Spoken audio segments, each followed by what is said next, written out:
ମହିଳା ଗର୍ଭବତୀ ଅଛି କି ନାହିଁ ଏହି 10ଟି କାରଣରୁ ପ୍ରେଗନେଣ୍ଟ ଅଛି ବୋଲି ଜଣାପଡ଼ିଥାଏ। ମହିଳା ଗର୍ଭବତୀ ଅଛି କି ନାହିଁ ଯେତେବେଳେ ଜଣେ ମହିଳା ପ୍ରଥମ କରି ଗର୍ଭବତୀ ହୋଇଥାଏ ସେତେବେଳେ ଏହି ମହିଳା ଠାରେ ଅନେକ କିଛି ଏପରି ଲକ୍ଷଣ ଦେଖାଯାଏ ଯାହାକୁ ଦେଖି ମହିଳା ଆପଣଙ୍କ ଗର୍ଭବତୀ ଅଛନ୍ତି କି ନାହିଁ ବୋଲି ଜଣାପଡ଼ିଥାଏ। ତେବେ ମହିଳାଙ୍କ ଠାରେ ଏପରି ଯେଉଁ ସବୁ ଲକ୍ଷଣ ଦେଖାଗଲେ ମହିଳାଟି ପ୍ରେଗନେଣ୍ଟ ଅଛି ବୋଲି ଜଣା ପଡ଼ିଥାଏ। ଚାଲନ୍ତୁ ଜାଣିବା। ଯଦି ପ୍ରେଗନେନ୍ସି ପାଇଁ କୌଣସି ମହିଳା ଟ୍ରାଏ କରୁଥାନ୍ତି ସେହି ମହିଳାଙ୍କ ପିରିୟଡ଼ ମିସ୍ ହୋଇଥାଏ ବା ପିରିୟଡ଼ ବନ୍ଦ ହୋଇଥାଏ ତେବେ ଏହା ଏକ ବହୁତ ବଡ଼ ଲକ୍ଷଣ ଯେଉଁଥିରୁ ମହିଳା ଜଣଙ୍କ ଗର୍ଭବତୀ ଅଛି ବୋଲି ଜଣାପଡ଼ିଥାଏ। ଯଦି ସାମାନ୍ୟ ବ୍ଲିଡ଼ିଂ ହୋଇଥାଏ ସେତେବେଳେ ୟୁଟେରସରେ ଏକ ଫର୍ଟିଲାଇଜର ହୋଇଥାଏ ସେତେବେଳେ ମହିଳାଙ୍କ ହାଲକା ବ୍ଲିଡ଼ିଂ ହୋଇଥାଏ। ମହିଳାଟି ଗର୍ଭବତୀ ହେବାର 1 ସପ୍ତାହ ପରେ ବ୍ଲିଡ଼ିଂ ଦେଖାଯାଏ। ଏହି ଲକ୍ଷଣ ଦେଖିବା ମାତ୍ରେ ମହିଳା ପ୍ରେଗନେନ୍ସ ଥିବାର ସମ୍ଭାବନା ବହୁତ ଅଧିକ ଥାଏ। ନମ୍ବର 3 ଯଦି ମହିଳାଙ୍କ ବ୍ରେଷ୍ଟ ଦରଜ ଲାଗିବା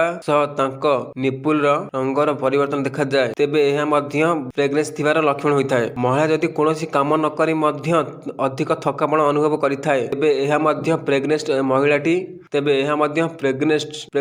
ମହିଳାଟି ଅଛି ବୋଲି ଲକ୍ଷଣ ହୋଇଥାଏ। 5 ନମ୍ବର ଶରୀରରେ ଯେତେବେଳେ ପ୍ରୋଜେଷ୍ଟେରନ୍ ହର୍ମୋନ ବଢ଼ି ମହିଳାକୁ ବାରମ୍ବାର ପରିସ୍ରା ଲାଗେ ସେତେବେଳେ ମହିଳାଟି ପ୍ରେଗନେଣ୍ଟ ଅଛି ବୋଲି ଏହି ଲକ୍ଷଣରୁ ଅନୁମାନ କରାଯାଇପାରିବ।